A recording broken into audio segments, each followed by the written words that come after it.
मोक्ष नगरी गया का धार्मिक और सियासी महत्व है। दंत कथाओं के अनुसार यहाँ पर भगवान विष्णु के पांव के निशान प्रकट हुए थे, जिसके कारण यहाँ विष्णुपद मंदिर भी है। ऐतिहासिक बोध गया भी यही है जहाँ भगवान बुद्ध को ज्ञान की प्राप्ति हुई थी। कहा जाता है कि यहाँ फल्गु नदी के तट पर पिंडदान करने से बैकुंठ की प्राप्ति होती है। पांडवों की तीर्थ यात्रा के प्रसंग में महाभारत में गया तीर्थ का विस्तृत वर्णन है। इतने सारे ऐतिहासिक और धार्मिक कथाओं के स्वर्णिम पन्नों को अपनी आगोश में समेटे गया संसदीय क्षेत्र की पहचान महज एक पर्यटन स्थली के रूप में ही रह गई है। चुनाव आते और चले जाते हैं, राजनेताओं के वादे तो जैसे तोड़ने के लिए ही होते हैं। यहाँ की जनता के साथ छलावा होता ही रहा है। यहाँ न कोई कल कारखाना लगा, बेरोजगारी और किसानों की फटेहाली मुंह बाय अभी भी खड़ी है। इस धार्मिक तीर्थ स्थली का वर्षों से स्थानीय मुद्दा जस का तस है। ऐतिहासिक फल्गु नदी में पानी का मुद्दा अभी तक जीवंत है। यहाँ सालों भर देश विदेश से तीर्थयात्री अपने पूर्वजों के लिए पिंडदान करने आते हैं। बरसात के मौसम को छोड़कर इस नदी में पानी नहीं रहता। सोन नदी से नहर खोदकर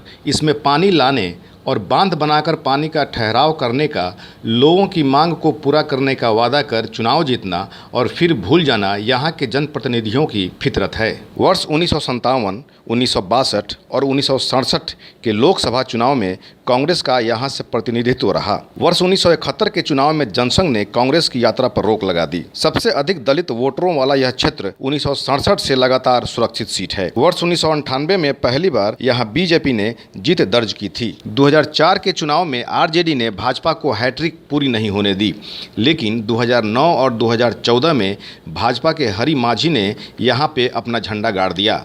2014 के लोकसभा चुनाव में गया लोकसभा सीट पर वोटरों की संख्या 15,751 थी, जिसमें 8,09,378 लोगों ने अपने मतों का प्रयोग किया था। इसमें पुरुषों की संख्या 4,44,510 और महिलाओं की संख्या 3,64,868 थी। गया की कुल जनसंख्या का 78% आबादी ग्रामीण इलाकों में और 21% शहरी इलाकों में निवास करती है। जिले की 88% आबादी हिंदू धर्म में और 11% आबादी इस्लाम धर्म में भरोसा करती है। इस बार बिहार में सियासी हालात बदले हुए हैं।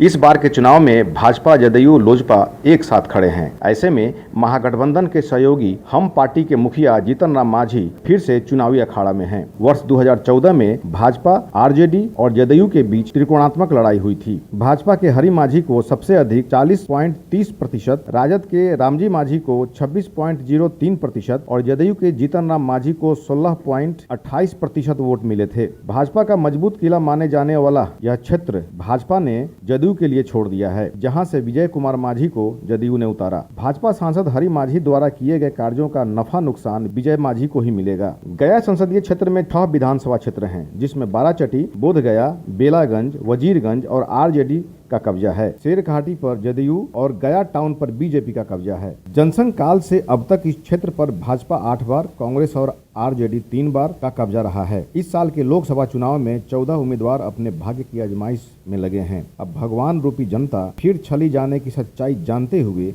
किसके माथे पर सेहरा बांधती है, वक्त बताएगा। गया से अजय भूषण के साथ मनोज नारायण सिंह, पटना।